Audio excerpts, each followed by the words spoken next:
Sở hữu Ngọa Long, Phương Sô, vì sao Lưu Bị vẫn tuột tay thiên hạ? Ngọa Long, Phương Sô, được một trong hai, có thể an thiên hạ là câu nói nổi tiếng thời Tam Quốc. Lưu Bị kim đắc Long Phượng, song thiên hạ vẫn tuột khỏi tay Thục Hán. Bộ tiểu thuyết Tam Quốc diễn nghĩa của La Quán Trung mô tả Gia Cát Lượng và Bàn Thống là hai mưu sĩ hàng đầu, mệnh danh Long Phượng. Ẩn sĩ thời Tam Quốc Tư Mã Huy từng tán dương hai người Ngọa Long Gia Cát Lượng, Phượng Sô Bàn Thống, được một trong hai người có thể an định thiên hạ. Như vậy, Lưu Bị một tay sở hữu cả Long lẫn Phượng, cớ sao thiên hạ vẫn tuột khỏi tay Thục Hán? Một, Tam Quốc tứ đại danh sĩ. Trong Tam Quốc diễn nghĩa tồn tại một mối quan hệ liên đới, không bình thường giữa bốn vị danh sĩ, Trình Dục, Từ Thứ, Gia Cát Lượng và Bàn Thống. Bốn nhân vật này được đánh giá là có phần giống như bạn đồng môn, nhưng sự đồng điệu của họ được cho là chỉ giới hạn trong phạm vi tư tưởng triết học, từ Pháp gia đến Nho gia, cho tới Pháp, Nho kết hợp. Cùng là những bậc kỳ tài, nhưng giữa họ lại có sự so sánh chênh lệch rõ rệt. Thứ nhất là phạm trù thời gian. Một số nghiên cứu bình luận rằng tiêu chuẩn của cao nhân là khả năng nhìn xa trông rộng, điềm tĩnh, không vội vàng lạc vào hồng trần. Theo đó, thứ tự xuất sơn của bốn nhân vật trên lần lượt là Trình Dục, Từ Thứ, Gia Cát Lượng. Bàn Thống là người có xuất phát điểm muộn nhất. Thứ hai là phạm trù không gian. Cũng theo đánh giá trên, tiêu chuẩn so sánh chính là năng lực quản lý dựa trên phạm vi. Vì vậy mới có cách nói nhân tài 10 dặm, 100 dặm, 1000 dặm. Chiến công đầu tay của bộ tứ này cũng giống như vậy. Trình Dục lấy được huyện Đông A, Từ Thứ lấy Phàn Thành, Gia Cát Lượng chiếm được Kinh Châu. Bàn Thống ra tay lấy cả Tây Xuyên. Tuy nhiên, trên thực tế, thành tựu cả đời của Trình Dục, Khổng Minh lại vượt xa so với Từ Thứ, Bàn Thống. Nguyên nhân còn xuất phát từ phạm trù so sánh thứ ba, chính trị. Hai phạm trù so sánh đầu tiên đều dựa trên cơ sở năng lực và tư tưởng tinh thần của bản thân nhân vật. Nhưng trong thực chiến luôn tồn tại những người thông minh chấp nhận đi ngược lại đạo lý trung, hiếu, tính, nghĩa để đạt mục đích. Trình Dục, Khổng Minh là những mưu sĩ có đầu óc chính trị sáng suốt hơn so với đám Từ, Bàn. Đây cũng là nguyên nhân giúp họ có sự nghiệp sáng lạng hơn hai người còn lại.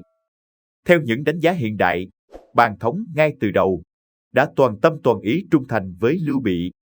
Ông gia nhập Đông Ngô nhằm mục đích nội ứng ngoại hợp với Khổng Minh, Từ Thứ, giúp liên minh Lưu Bị, Tôn Quyền giành thắng lợi tại Xích Bích, qua đó xoay chuyển cục diện đối với Lưu Bị. Trước đó vốn rất tệ hại.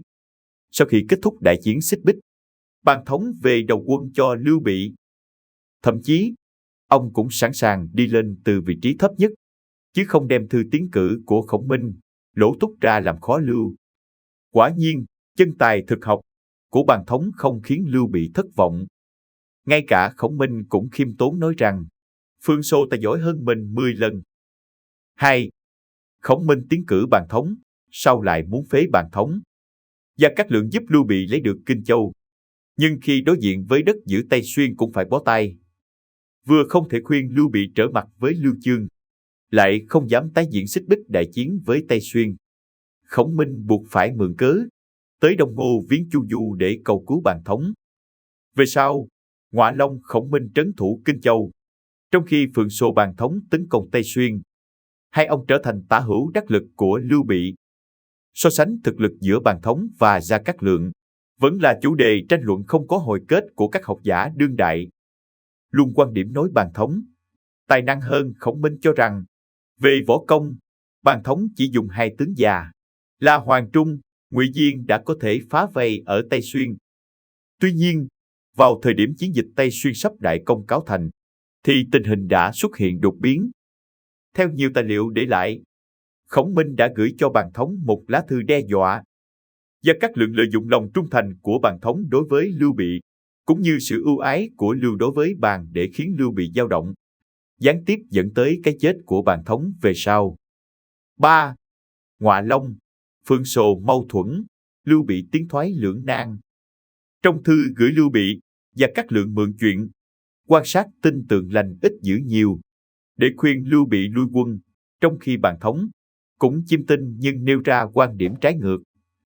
Vấn đề mâu thuẫn ý kiến giữa Ngoại Long, Phương Sô khiến Lưu Bị gặp khó khăn lớn trong việc quyết định chiến lược ở Tây Xuyên. Một mặt, Lưu rất ưu ái mưu thần quân sự tài năng Bàn Thống, mặt khác cũng vô cùng tin cẩn Gia Cát Khổng Minh liệu sự như thần.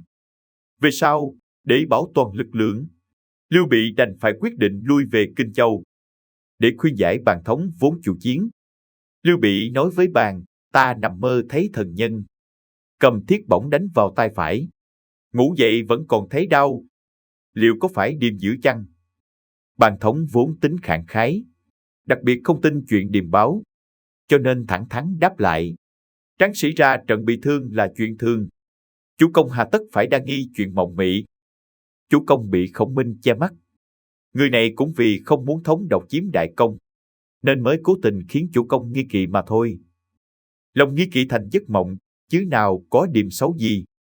Thống rút ruột rút gan, mong chủ công đừng nói thêm mà nên sớm quyết ngày tiến công.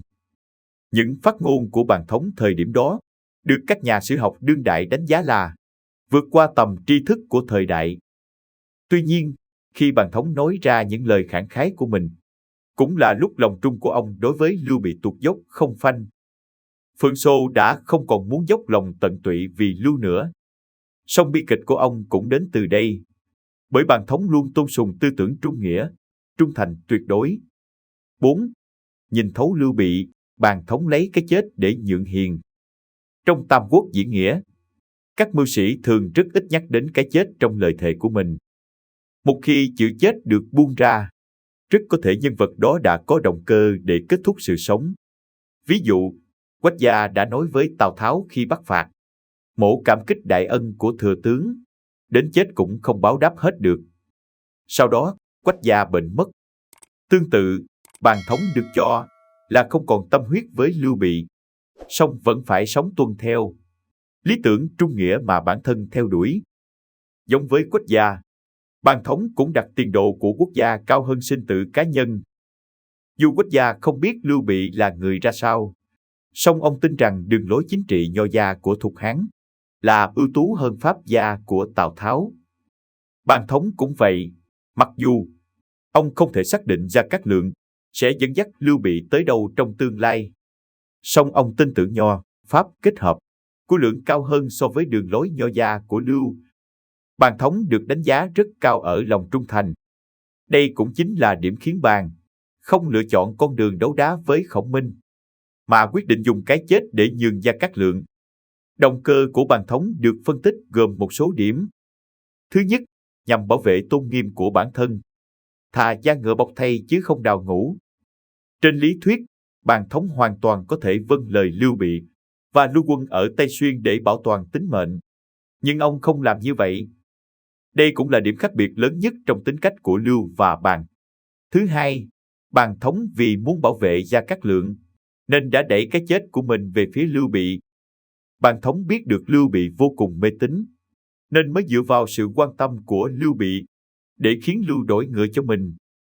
Bàn Thống cưỡi ngựa của Lưu không chỉ gặp nạn, chết rất nhanh, mà tội lỗi cũng đổ lên đầu Lưu Bị. Như vậy, Lưu Bị sẽ không thể khép tội Khổng Minh. Thực chất, thần nhân trong giấc mơ của Lưu cho thấy Lưu Bị rõ ràng đã có sự nghi ngờ Gia Cát Lượng. Đối với Lưu, người được gọi là thần nhân chỉ có Gia Cát Khổng Minh. Thứ ba, Bàn Thống chọn địa điểm ra đi là đèo Lạc Phượng, ngầm ý Phượng Sồ ngã xuống ở đây, cũng để an ủi Lưu Bị rằng số mệnh đã tới lúc chết, Lưu không nên quá tự trách.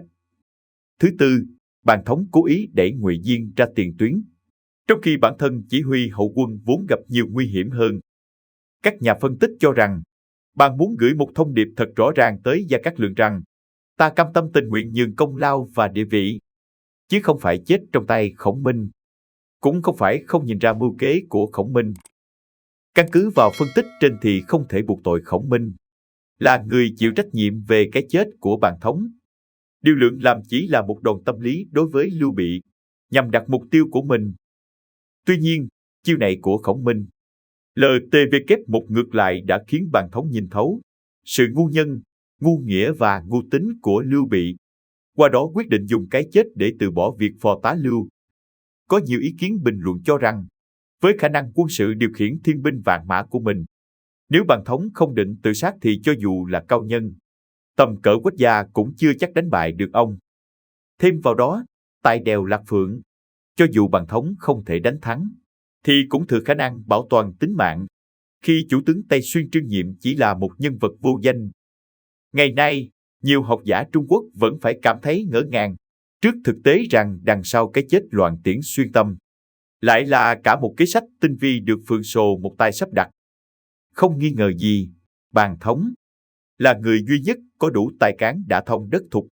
Cũng chính Bàn Thống mới đủ sáng suốt và tinh tế để chuyển giao quyền lực lại cho Khổng Minh. Tài trí thấp hơn một bậc, chí hướng cao hơn một bậc. 5. Ngọa Long học Phượng Sồ, thiên hạ về tay Tư Mã Gia. Bàn Thống không còn, nhưng có quan điểm cho rằng tư tưởng của ông đã để lại ảnh hưởng sâu sắc tới Gia Cát Lượng. Quan điểm này được nêu ra dựa trên những hành động cụ thể của Khổng Minh, được cho là mang tính chất ly khai và làm suy yếu thế lực Lưu Bị, điều động Trương Phi, Triệu Vân đi nơi khác, chỉ giữ Quan Vũ trấn thủ Kinh Châu. Từ đó chia rẽ bộ ba Lưu, Quan, Trương. Sau này, Khổng Minh không phụ sự kỳ vọng của Bàn Thống, đã thi hành chính quyền Nho Pháp kết hợp tại Tây Xuyên. Quan trọng hơn, về sau khi Gia Cát Lượng lâm vào tình thế tiến thoái lưỡng nan như Bàn Thống, ông cũng học theo cách làm lý trí của Bàn, trung thành với Thục Hán, song cuối cùng vẫn giao thiên hạ vào tay họ Tư Mã. Người ta vẫn nghi hoặc Lưu Bị Long, Phượng Kim Đắc, vì sao vẫn không an thiên hạ? Có ý kiến cho rằng nguyên nhân chính bởi vì Lưu Bị chỉ sờ được Long Phượng, đuôi rồng, chứ chưa từng thực sự sở hữu Ngọa Long, Phượng Sồ. Nhân vật duy nhất được đánh giá có khả năng đằng Long Giá Phượng chính là Tư Mã Chiêu. Tả hữu của Chiêu là Đặng Ngải, Chung Hội, là hai người được ví với cặp Khổng Minh, Bàn Thống của Thục.